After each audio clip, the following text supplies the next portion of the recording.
ভগবান শ্রীকৃষ্ণ শ্রীদামার সাথে দেখা করলেন এবং বললেন, মনের বোঝ হালকা করো শ্রীদামা। তুমি আমাকে কিছু বলতে এসেছিলে না? শ্রীদামা বললেন, প্রভু, ব্রহ্মাদেবের সংবাদ। শ্রীকৃষ্ণ বললেন, না, আমি ব্রহ্মাদেবের সংবাদ নয়, তোমার মনের সন্দেহের কথা বলছি। বলো, তোমার কি কষ্ট?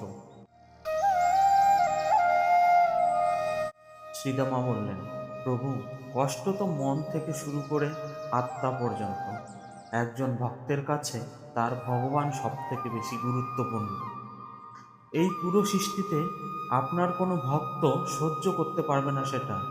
আপনার নামের আগে আপনার প্রেমিকার নাম নিতে হবে। আপনার দর্শনের জন্য অন্যের নাম আগে কেন প্রভু?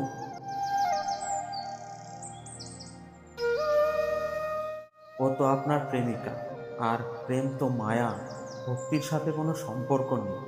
কে এই রাধা? আর আমি কেন তার নাম নেব আমার প্রভু শ্রীকৃষ্ণের নামের আগে?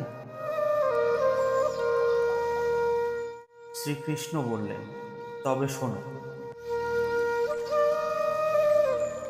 যে পৃথিবীর আকর্ষণের উপর থেকে নিচের দিকে বয়ে চলে সে ধারা, আর যে আকর্ষণ ভেঙে উপরে যায় সে রাধা। যে সাগরে মিলে নিজের অস্তিত্ব হারিয়ে ফেলে সে ধারা, আর যে নিজের অস্তিত্বের উৎস পর্যন্ত চলে যায় সে রাধা। যদি প্রশ্বাস কৃষ্ণ হয় তাহলে নিঃশ্বাস রাধা। জীবনের সার কৃষ্ণ হলে জীবনের আধার রাধা। এখন তুমি বলো, আধারের থেকে বড় সার কখনো হয় কি?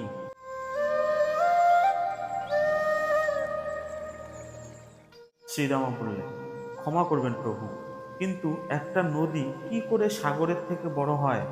জলধারা কি করে উপরের দিকে বয়ে চলে? এই সব কিছুই মায়া প্রভু। ওই রাধার জন্যই আপনি ভক্তির চেয়ে অনেক বেশি মাহাত্ম্য প্রেমকে দিচ্ছেন। কৃষ্ণ বললেন, হতে পারে আমিও মায়ায় পড়ে আছি হয়তো। কি করব বলো? ভক্ত যদি সমস্যায় পড়ে তাহলে সে ভগবানের কাছে প্রার্থনা করতে পারে, কিন্তু আমি কার কাছে সাহায্য চাইব? কে করবে আমার মনের এই মায়া অন্ধকারকে দূর? শ্রীরামা বললেন, আমি করব প্রভু। যে প্রভু আমাকে জীবন দিয়েছে আমি তার সব বাধা দূর করব। আমাকে কেবল একবার সুযোগ দিন।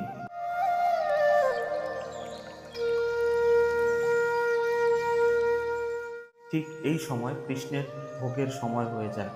কৃষ্ণ বললেন, হয়তো ভোগের সময়ই তোমার সুযোগ হয়ে যাবে।